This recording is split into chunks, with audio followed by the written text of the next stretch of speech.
Bismillahirrahmanirrahim. Assalamualaikum warahmatullahi wabarakatuh.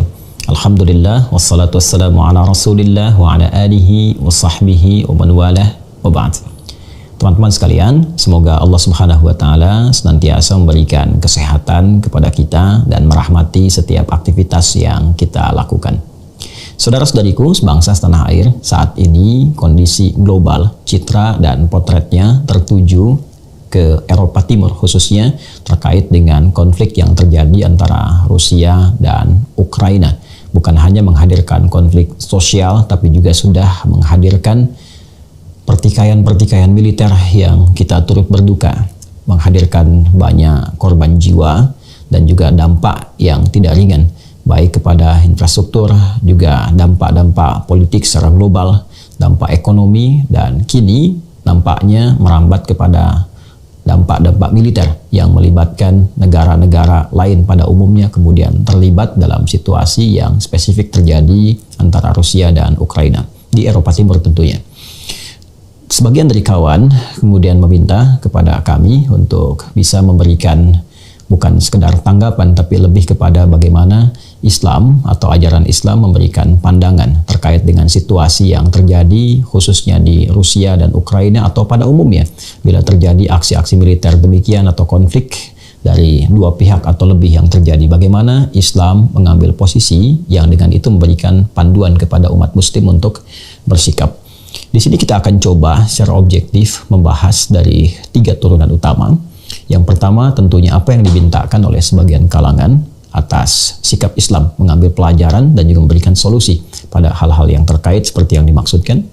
Juga yang kedua, kita belajar sedikit tentang sejarah bagaimana berlangsungnya kemudian Ukraina dan Rusia terkait hubungan keduanya dari sejak dulu berdirinya sampai dengan gesekan-gesekan konflik yang terjadi yang kiranya sampai dengan puncak militer di abad yang ke-21 pada saat ini.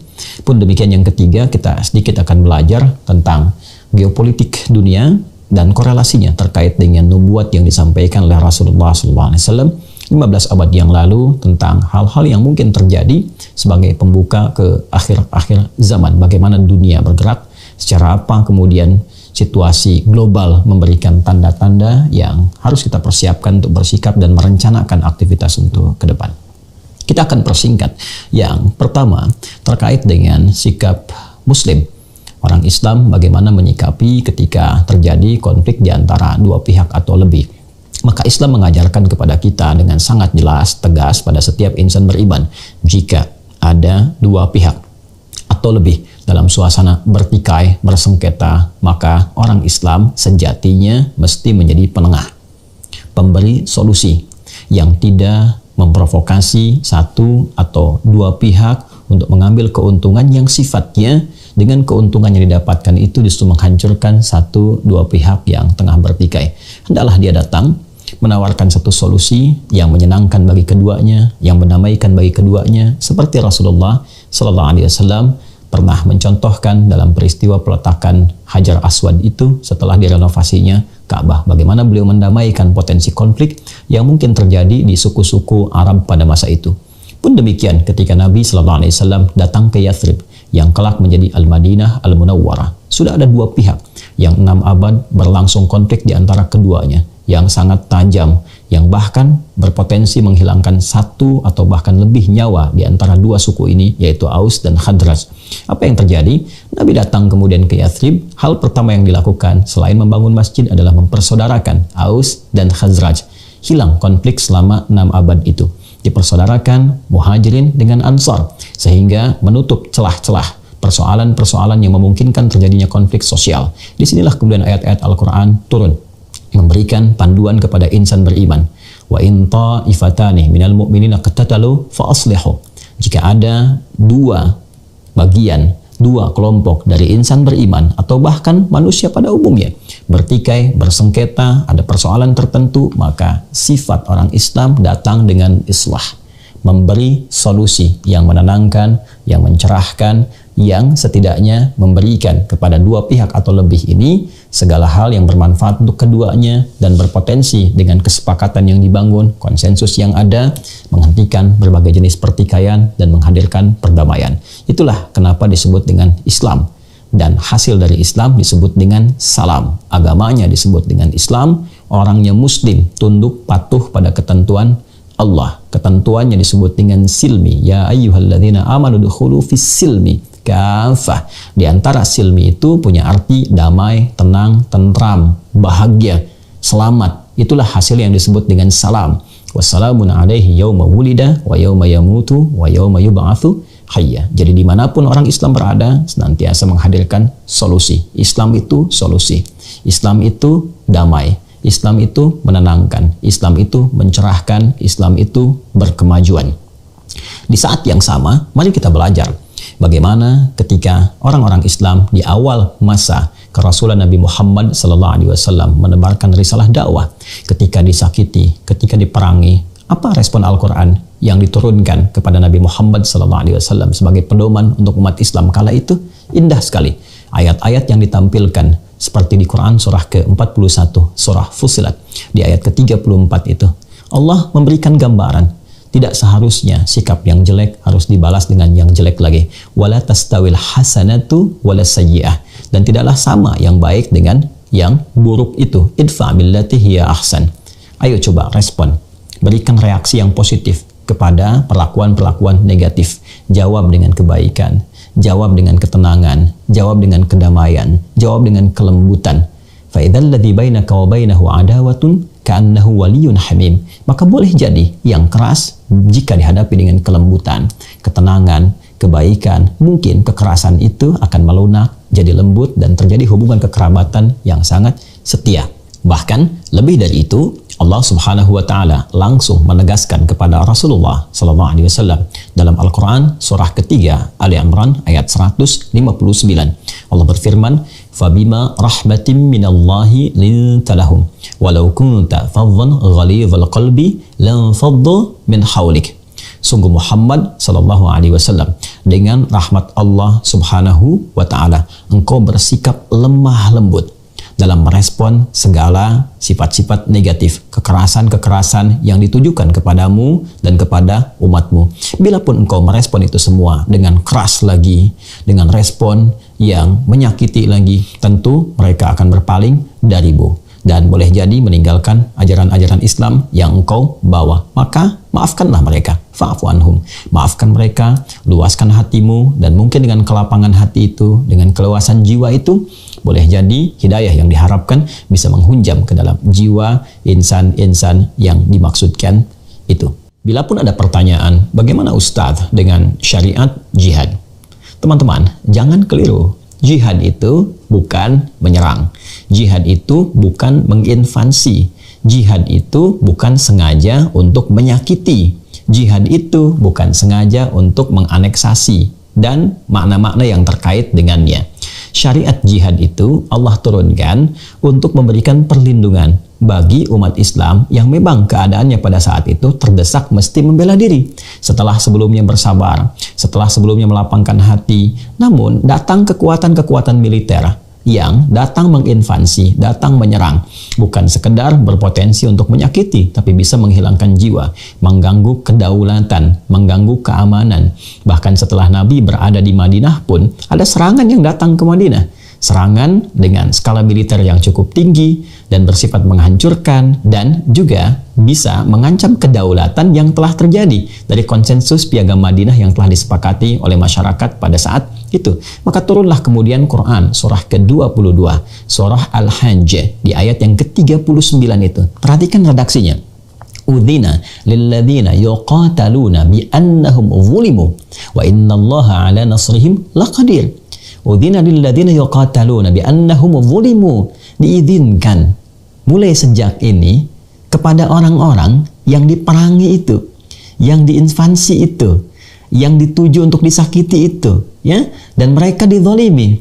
Bi annahum zulimu, karena mereka dizalimi, disakiti, terancam, kedaulatannya terancam, jiwanya terancam, fisiknya terancam, negerinya terancam. Ya dalam keadaan terancam itu diizinkan kata Allah untuk membela diri, dan itu normal terjadi. Jadi syariat jihad yang diturunkan adalah syariat yang oleh Allah Subhanahu wa taala ditujukan pertama untuk membela diri. Ketika terancam, silahkan membela. Yang kedua, menjaga kedaulatan. Ketika kedaulatan terancam, silahkan hadir untuk mempertahankan. Yang ketiga, ini yang paling menarik, dan ini adalah fitrah bawaan dalam berkehidupan. Ya, apa itu? Umumnya, seseorang ingin mendapatkan kedamaian, ketentraman, kebaikan, dan membela diri untuk melahirkan kedamaian, ketentraman, kebaikan, sehingga tidak terjadi potensi-potensi untuk menyakiti lagi karena memiliki izzah, memiliki kekuatan, dan orang dengan kekuatan itu akan sungkan, akan segan untuk menyakiti atau melakukan tindakan-tindakan yang bisa merusak. Itu normal dalam berkehidupan. Jadi jihad bukan ingin menghancurkan orang lain. Jihad bukan ingin menimbulkan kekacauan, apalagi kesan-kesan terorisme yang seringkali dimunculkan kekinian. Itu adalah sesuatu yang salah total, totally wrong. Ya, satu paradigma yang dibangun, citra yang ditunjukkan, tapi keliru dalam memahami baik konsep ataupun terapannya. Jadi, kalau kita ingin kembali kepada segmen pertama, bagian dari perbincangan kita ini, kita ingin menegaskan bahwa, sekali lagi, sikap umat Islam wajib menghadirkan islah, jalan tengah yang mendatangkan perdamaian, yang menenangkan, yang meneduhkan, yang memberikan kemaslahatan bagi dua pihak ataupun berbagai pihak yang terlibat dalam situasi-situasi konflik. Baik itu yang terjadi di Eropa Timur antara Rusia dan Ukraina seperti yang sekarang kita saksikan, ataupun juga konflik pada umumnya dalam skala global ataupun juga skala lokal yang terdapat di Indonesia secara khusus. Bagaimana Muslim bersikap? Maka bersikaplah seperti yang tadi telah kami utarakan berdasarkan bimbingan Al-Quran dan praktik berkehidupan yang dicontohkan Rasulullah Sallallahu Alaihi Wasallam.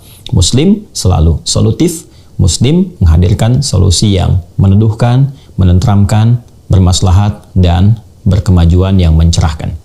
Sekarang kita akan masuk pada perbincangan yang kedua tentang situasi yang terjadi antara Rusia dan Ukraina berdasar tinjauan sejarah, dan ini akan memberikan landscape yang lebih luas dan juga pandangan yang lebih objektif, karena kita tidak bisa melihat satu persoalan yang terjadi di satu tempat hanya dari sudut pandang kita pribadi saja.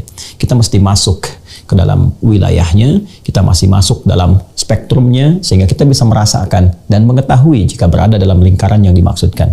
Dan pendekatan sejarah adalah pendekatan yang paling netral, yang kita bisa perhatikan, kita bisa lihat, termasuk keterkaitannya dengan respon-respon dunia yang kita saksikan pada saat ini. Teman-teman, sejatinya kita bisa mendapatkan banyak referensi yang bahkan bisa di-googling, berselancar sendiri, mendapatkan referensi dari internet tentang keterkaitan sejarah antara Ukraina dan Rusia yang ternyata memang sudah berlangsung sejak berabad-abad yang lampau, tepatnya dari 880 Masehi, abad ke-9 sampai dengan abad ke-12 Masehi itu. Keterkaitan dan keterikatan antara Rusia dan Ukraina seperti kita ketahui sudah berlangsung dari sejak zaman kerajaan Kievan Rus atau Kiev-Saya Rus di Eropa Timur, wilayah Slavia Timur khususnya.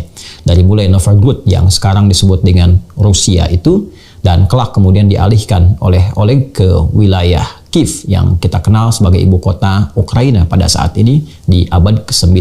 Sampai berlangsung sebagai pusat politik, pusat ekonomi di abad yang ke-11. Dan memang sejak saat itu keterikatannya begitu kuat, bahkan menyatu. Saya ingin lompat cepat ya, sampai kemudian terjadi satu pertikaian-pertikaian, perselisihan-perselisihan yang memisahkan di antara keduanya, bahkan wilayah-wilayah yang berada di sekitarannya, baik itu Belarusia ataupun yang sekarang menjadi wilayah-wilayah lain seperti negara Polandia, atau nanti kemudian batasan-batasannya Rumania dan Lituania dan sekitaran-sekitarannya, atau wilayah juga yang termasuk dalam wilayah Balkan yang kita kenal saat ini.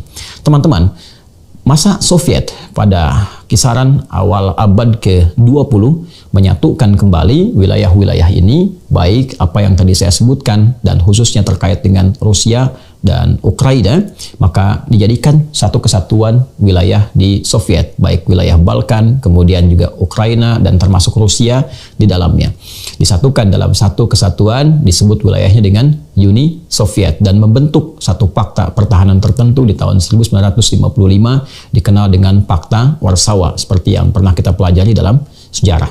Satu bencana muncul sekitar tahun 1930-an di era Stalin saat memerintah di Uni Soviet itu, ketika Stalin diduga mendesain satu bencana khusus di wilayah Ukraina yang menyebabkan kelaparan yang akut sehingga menyebabkan banyak orang meninggal dunia pada masa itu. Diduga banyaknya populasi di Ukraina yang meninggal dengan harapan digantikan oleh generasi-generasi tertentu yang diduga menghadirkan kesetiaan yang tinggi terhadap Uni Soviet ataupun kepemimpinan Stalin dan orang-orang setelahnya.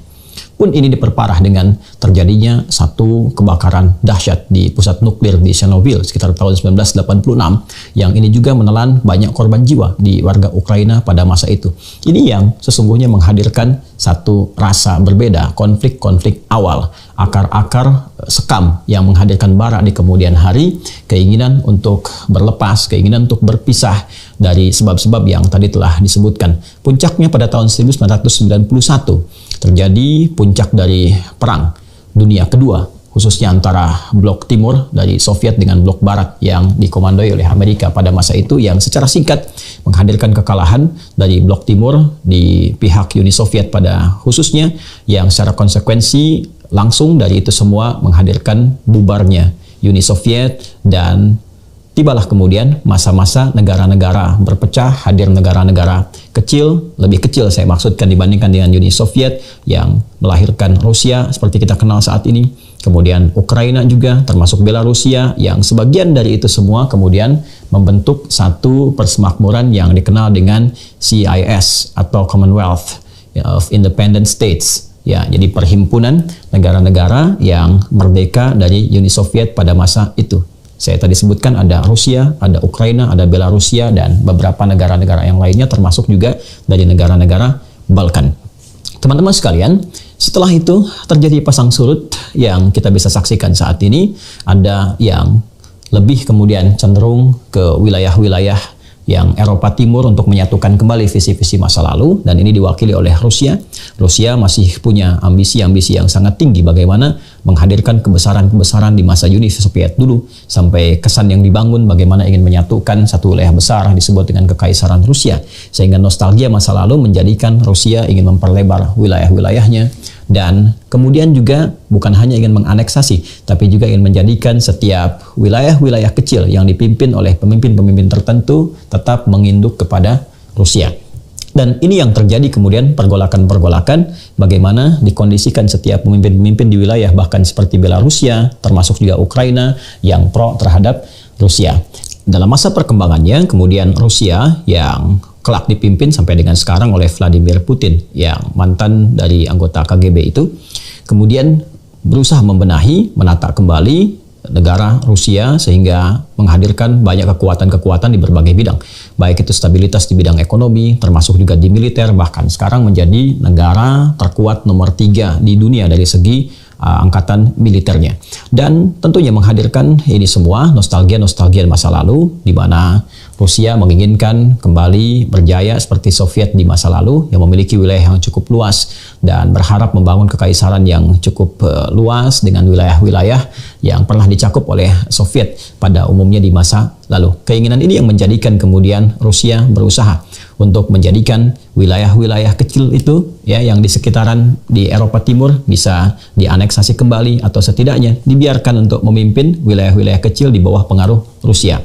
Maka dijadikanlah kemudian pemimpin-pemimpin seperti di Ukraina, di Belarusia, pro kepada Rusia, pro kepada blok timur, dalam hal ini wilayah yang pernah menyatu dengan Soviet di masa lalu.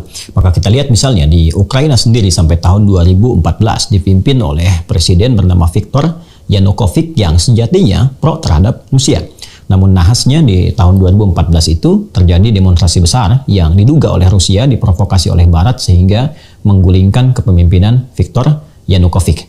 Ini yang kemudian mengakibatkan kemarahan dari Vladimir Putin yang pada saat itu memutuskan untuk menganeksasi wilayah Crimea, yaitu di Ukraina bagian timur, yaitu Ukraina di bagian timur di masa-masa kekosongan sebelum terpilihnya presiden yang baru. Dan lebih daripada itu, Putin juga kemudian menjadikan separatis-separatis yang ada di wilayah Ukraina bagian timur yang memang sejatinya pro terhadap Rusia, dan mereka populasinya cukup banyak, berbahasa Rusia juga, disupport terus untuk memberikan dukungan dan memerdekakan diri dari Ukraina, khususnya di wilayah Donbas itu yang spesifik terkait dengan Luhansk dan Donetsk. Sampai kemudian kepemimpinan diambil alih oleh mantan komedian yang kita kenal sekarang dengan Volodymyr Zelensky. Dan Volodymyr Zelensky kita ketahui seorang Yahudi yang pro terhadap blok barat di sini, yaitu Amerika dan sekutunya dalam hal ini di Eropa Barat yang juga teraliansi dalam Pakta Pertahanan Atlantik Utara atau yang dikenal dengan NATO. Maka sejak saat itu orientasi politik dari Ukraina di awal 2015 beralih dari yang tadinya pro Rusia sekarang menjadi pro ke Barat, dalam hal ini NATO dan Amerika. Tentu ini yang menjadikan kekhawatiran dari Putin dan Rusia pada umumnya, karena kita ketahui bahwa sampai saat ini masih terjadi, kalau bisa dikatakan perang dingin baru yang berpotensi juga memicu satu konflik besar di masa yang akan datang. Wallahu a'lam seperti apa gambarannya, tapi kita bisa merasakan bagaimana perang dagang sudah terjadi, perang ekonomi saling sanksi sudah terjadi, sekarang terlihat mengarah kepada perang untuk menjatuhkan satelit dan sebagainya, dan ini pergerakan dunia yang kiranya di segmen yang ketiga kita akan coba tajamkan. Saya ingin katakan terjadi situasi yang sangat menarik. Nah, ini orang selalu mengatakan sejarah senantiasa berulang.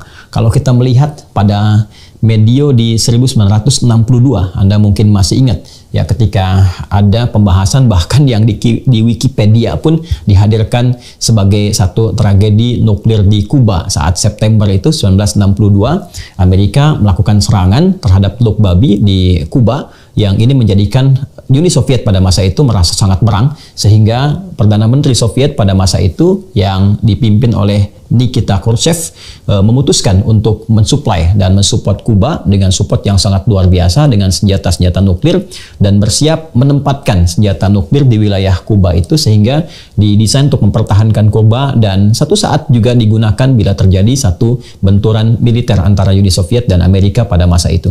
Tentunya Amerika melihat bahwa Kuba ini berada di garis merah, di red zone-nya Amerika, yang dikhawatirkan tentunya jika ada reaktor nuklir di sana, senjata nuklir di sana akan sangat mudah menghancurkan kota-kota besar yang ada di sekitaran Amerika. Maka pada saat itu direspon ya oleh Kennedy pada masa itu dengan menyiapkan armada berkekuatan penuh. Bahkan di Florida itu disiapkan pesawat-pesawat pengintai, penerbang pengintai yang sekiranya sudah siap bila terjadi kontak fisik dengan Uni Soviet. Dunia tentu merasa khawatir jika terjadi perang nuklir pada masa itu, karena kekuatan antara Uni Soviet dan Amerika betul-betul dalam keadaan yang sangat seimbang.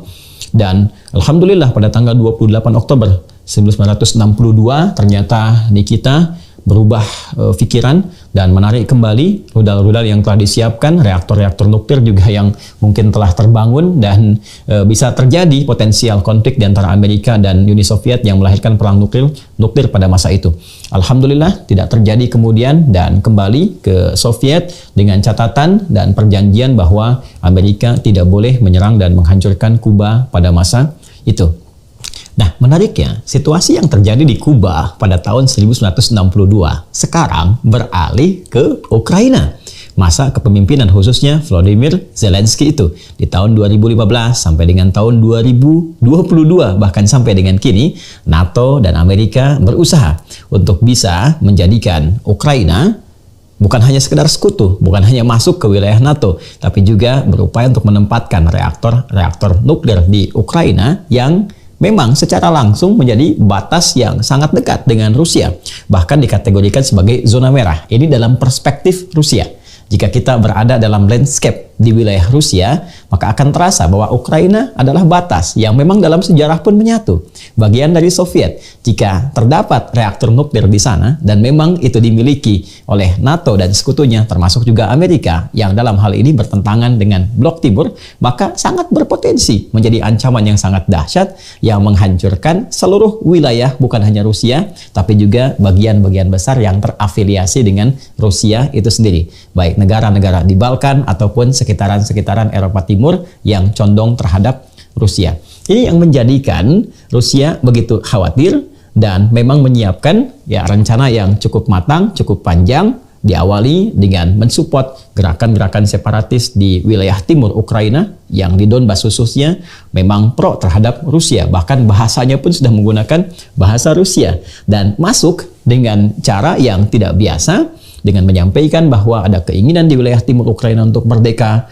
dan mereka dekat dengan Rusia, berbahasanya bahasa Rusia dan memang telah membuat perjanjian dengan Rusia yang kiranya ketika mereka membutuhkan bantuan mereka harus mendapatkan respon cepat dari Rusia untuk membantu. Ini yang menjadikan motif awal Rusia untuk memobilisasi pasukan yang sangat luar biasa di November 2021 dan puncaknya kita saksikan di awal tahun 2022 ini terjadi invasi besar-besaran yang pada awalnya terlihat dan terduga tidak dilakukan tapi ternyata masuk juga yang kita bisa duga secara umum bahwa tujuan utamanya spesifik adalah untuk mengganti kepemimpinan di Ukraina sehingga melahirkan pemimpin baru yang pro terhadap Rusia. Dan dengan itu semua dapat dicapai misi atau tujuan utamanya menggagalkan peluang-peluang dari Barat untuk menjadikan Ukraina sebagai bukan hanya batas merah dengan Rusia, tapi juga tempat yang bisa ditanam nuklir di dalamnya sehingga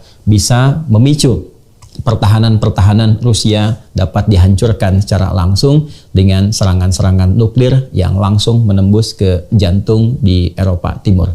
Ini yang penting kita pahami secara global kalau kita bicara tentang geopolitik dan geostrategis. Ini ngaji geopolitik dan geostrategis. Jadi kalau kita berada di posisi Rusia, ini yang didapati. Kalau kita berada di posisi blok barat, Amerika dan sekutunya, maka ini yang dimungkinkan bisa kita baca. Apa hikmah pelajaran-pelajaran besar yang harus memang dibaca secara cermat oleh Indonesia? Saya kira seluruhnya, bukan hanya di bidang intelijen atau juga pemimpin-pemimpin negara ya di level-level baik itu politik ataupun juga di militer dan pemikir-pemikir pada umumnya sehingga bisa memberikan masukan-masukan yang positif bagaimana Indonesia bisa belajar dari situasi-situasi ini. Saya melihat kepada dua hal yang sangat penting. Yang pertama, penetrasi yang dilakukan oleh Rusia untuk menganeksasi baik itu Crimea, wilayah timur sampai kemudian sekarang bergerak ke pusat wilayah ibu kota di Kiev itu ya bukan sekedar mengambil alih tapi juga mematahkan berbagai bentuk langkah-langkah antisipatif yang kemungkinan bisa menyerang terhadap negara. Hal pertama yang penting untuk diwaspadai kita belajar adalah bagaimana cara Rusia melakukan penetrasi dengan mengondisikan wilayah timur untuk merdeka, mendukung gerakan separatis dan sebagainya. Nah, ini penting kita lihat, kita tarik ke dalam nuansa kehidupan berbangsa, bernegara di skala Indonesia.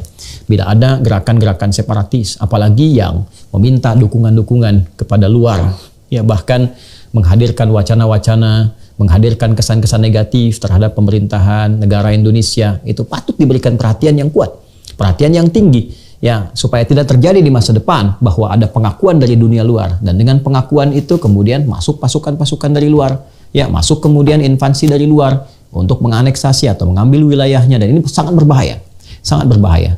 Atau kalau kita tarik lagi, lebih dekat lagi, skalanya kita perkecil lagi, maka kita mesti mewaspadai berbagai gejala-gejala konflik sosial yang menghadirkan polarisasi di lingkungan masyarakat Indonesia, di lingkungan bangsa Indonesia. Ini yang harus diwaspadai. Sekarang kita melihat gejala-gejalanya, ya bagaimana berbagai pihak dibenturkan.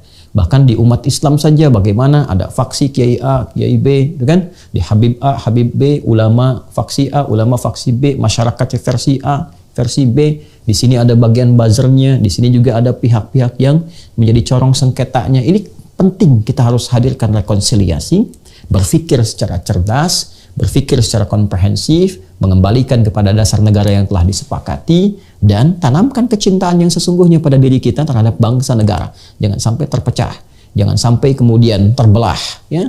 Jangan sampai hajat-hajat politik yang memang dikerjakan hanya oleh sementara orang demi kepentingan politik tertentu berpotensi dan tega mengorbankan satu hasil dari perjuangan yang telah menyatukan Indonesia. Ingat, saya ingin katakan Uni Indonesia itu telah terjadi jauh sebelum Uni Eropa. Ya, Uni Indonesia itu lebih besar dibandingkan dengan Uni Eropa. Eropa hanya menyatukan beberapa wilayah negara-negara dengan perjanjian tertentu.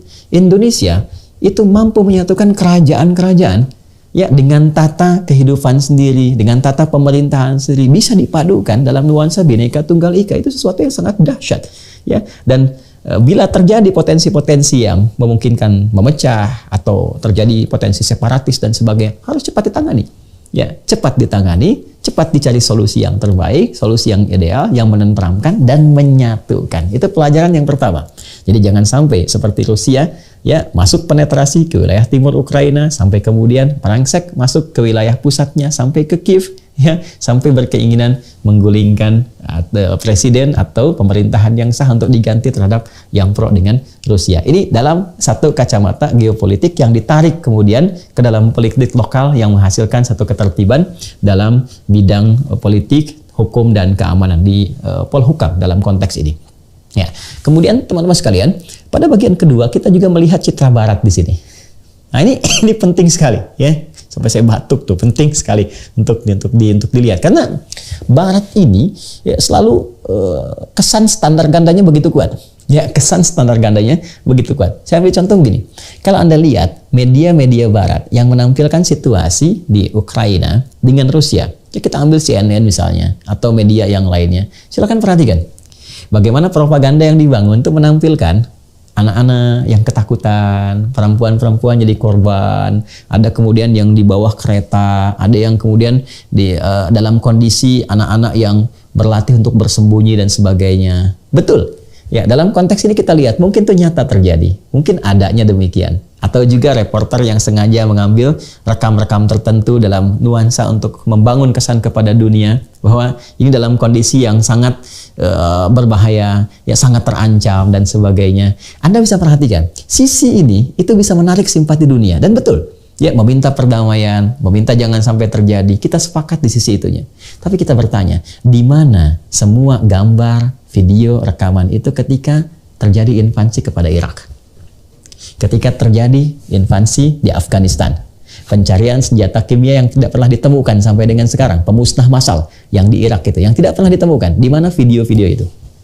Di mana citra gambar-gambar anak-anak yang banyak menjadi korban? Perempuan-perempuan yang mengalami pelecehan, ya, tempat-tempat yang mengalami kehancuran. Video seperti sekarang itu tidak pernah ada. Berita-berita yang digambarkan tidak pernah muncul, sehingga dengan berita dan video itu tidak mencegah tragedi di Irak itu berlanjut. Tidak mencegah harapan-harapan untuk menemukan senjata pemusnah massal itu tidak dilakukan, karena memang tidak ada sama sekali. Dan bagaimana kejadian di Taliban? Ya, harapan-harapan tertentu yang semula mengkreasikan bagaimana menciptakan ya semacam pejuang-pejuang, kalau kita bisa sebut pejuang-pejuang lokal, ya kan, milisi-milisi dalam bahasa kekinian yang didesain untuk mengalahkan Soviet. Dan setelah Sovietnya kalah, ternyata Amerikanya bertahan, dan yang paling menarik kemudian menjadikan persoalan baru, konflik antara Amerika dengan milisi-milisi ini yang menghasilkan terorisme yang sekarang kita kenal dan mendunia itu. Sebetulnya persoalan-persoalan terorisme yang percikannya sampai ke Indonesia itu bukan masalah kita. Bukan problem Indonesia. Itu problem yang terjadi antara Amerika dengan Afghanistan, yang sebetulnya pecahan juga antara Amerika dengan Soviet. Jadi kita kebagian cipratannya, kita kebagian bersih-bersihnya. Ini jadi persoalan juga. Ya, alih-alih sekarang isu yang dibangun ada Arabisasi, ada isu tentang, ya taruhlah hal-hal kecil yang dimunculkan, seakan-akan Arab yang mendatangkan persoalan, seakan-akan Islam yang mendatangkan kekerasan dan sebagainya. Padahal kalau kita kaji kembali kepada intinya, inilah percikan-percikan persoalan yang bahkan bukan milik kita.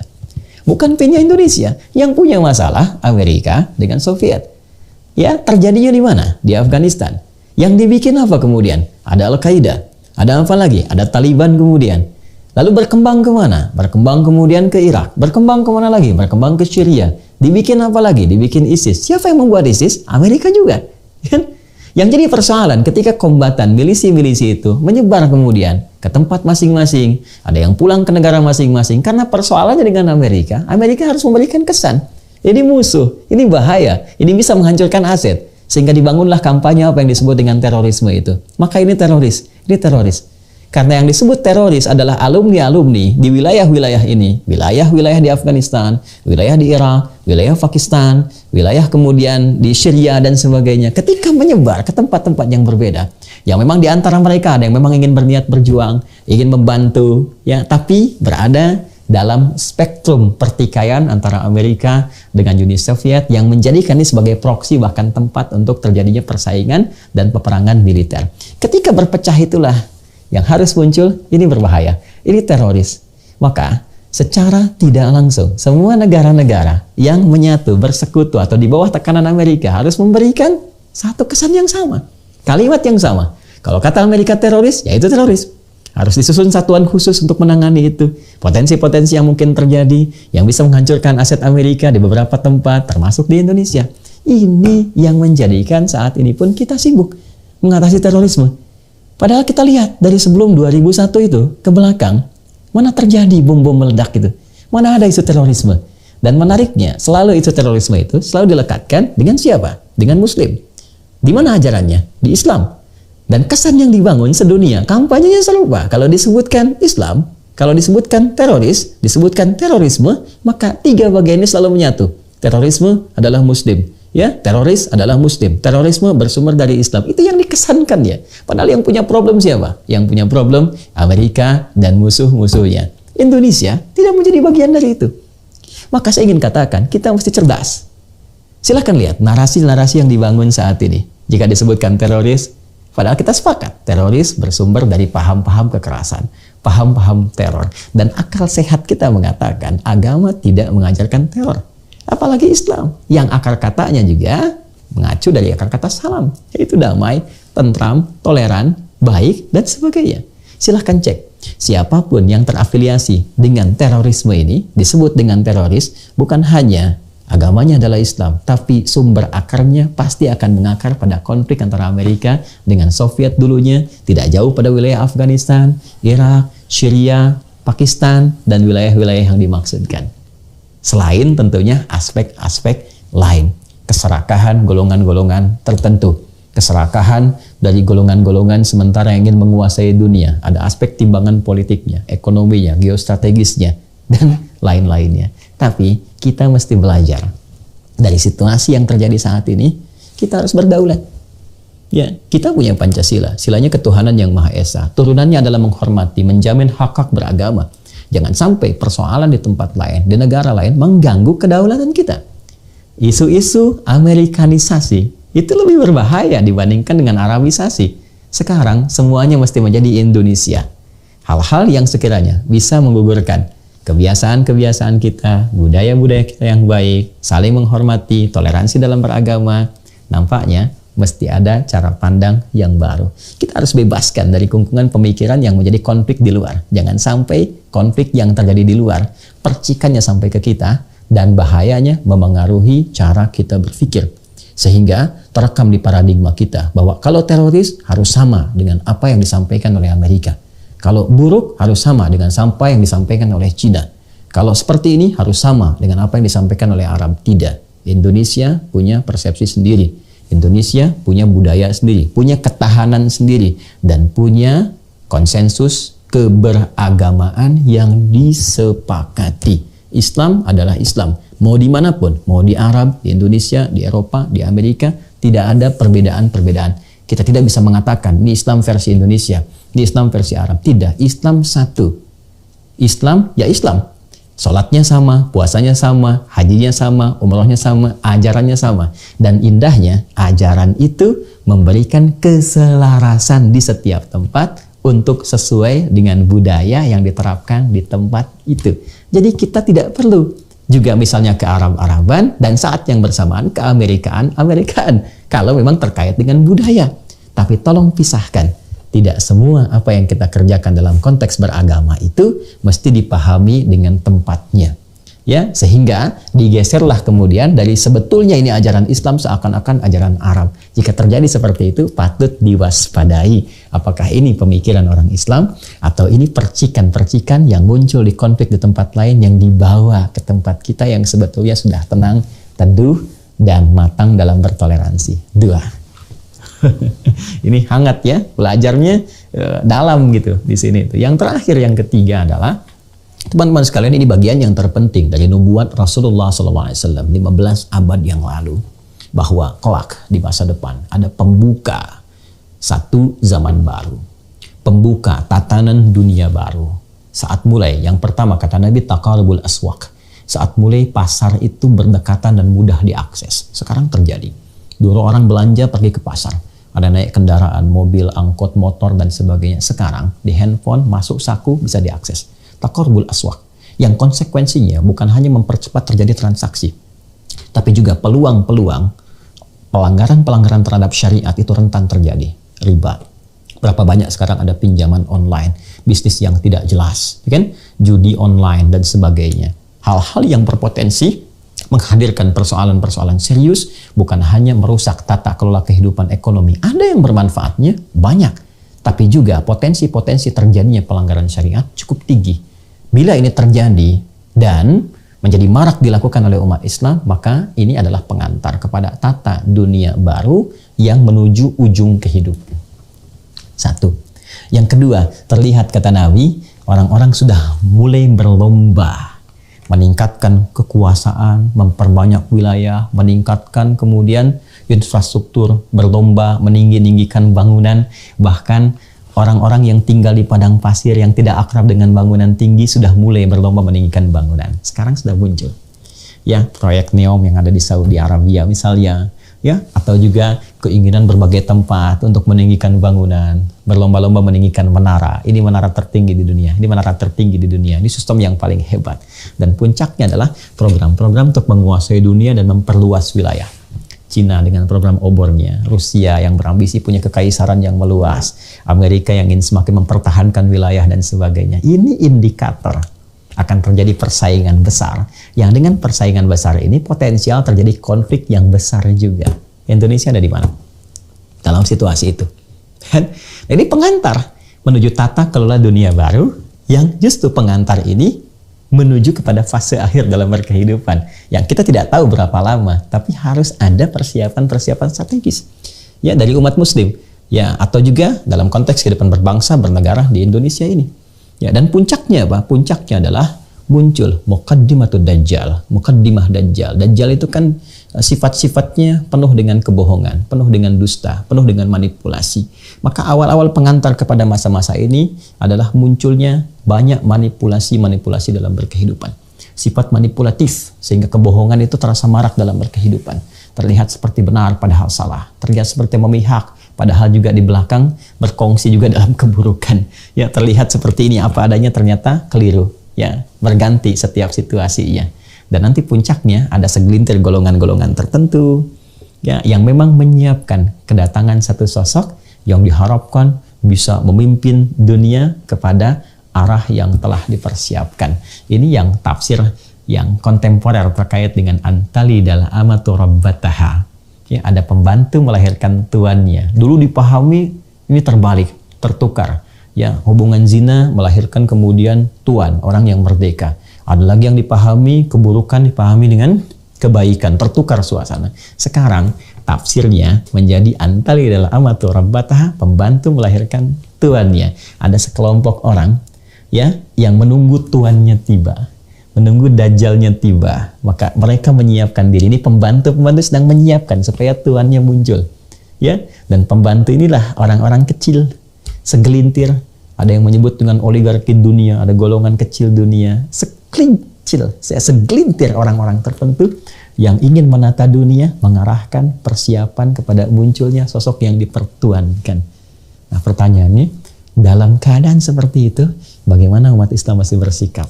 Karena tatanan dunianya kan baru. Ya, penting bagi kita untuk belajar ayat-ayat, hadis-hadis. Karena ini sudah pasti sifatnya, bukan teori lagi, tapi sesuatu yang pasti yang harus dipahami. Dan tahukah Anda, semua sekarang di dunia kalau kita riset bergerak ke situ. Ya, orang-orang Yahudi yang berkumpul ya di Israel sekarang ini itu banyak mengkaji ayat-ayat, hadis-hadis yang risetnya ke arah itu. Ya, kalau kita lihat di tempat-tempat lain juga demikian, semua mempersiapkan menjadi yang paling unggul, yang paling hebat, yang paling utama, punya kekuatan dahsyat, mimpin dunia. Dalam saat yang bersamaan kita ada di mana? Ini kalau sibuk hanya mengurusi yang kecil-kecil, yang remeh-temeh, konflik sosial di dalam, tidak pernah bergerak untuk menyatukan, maka akan tertinggal. Ya, pembahasan itu memerlukan satu edisi yang baru. Nanti mungkin ada saatnya kita mengkaji secara serial bagaimana narasi tentang akhir zaman itu penting untuk diulas dan dibahas. Saya kira kita tarik ke masalah Ukraina Rusia dulu dalam konteks ini. Jadi saya simpulkan perlu kiranya kita bersikap sebagai umat Islam. Dan saya kira Indonesia sebagai negara muslim ya, negara muslim maksudnya dengan penduduk umat Islam terbesar di dunia harus menampilkan wajah yang baik, penengah, solutif, yang mendamaikan dan mencerahkan dalam situasi dunia yang dihadapi saat ini, dan tampil dengan elegan, ya, elegan, tampil ke dunia secara elegan dan terlihat posisinya, kebesarannya. Dan sekarang juga kalau kita lihat juga pemimpin di G20, ya, saya kira harus mengambil peran yang sangat baik di situ. Ya, sehingga dengan peran-peran yang baik ini, yang luas, yang juga solutif, tentu akan mendapat apresiasi dan perhatian dunia yang tinggi. Ini yang pertama. Kemudian yang kedua, seperti tadi saya gambarkan, bahwa belajar dari peristiwa ini jangan sampai kita terpecah belah. Lihat potensi-potensi konflik di wilayah-wilayah di Indonesia.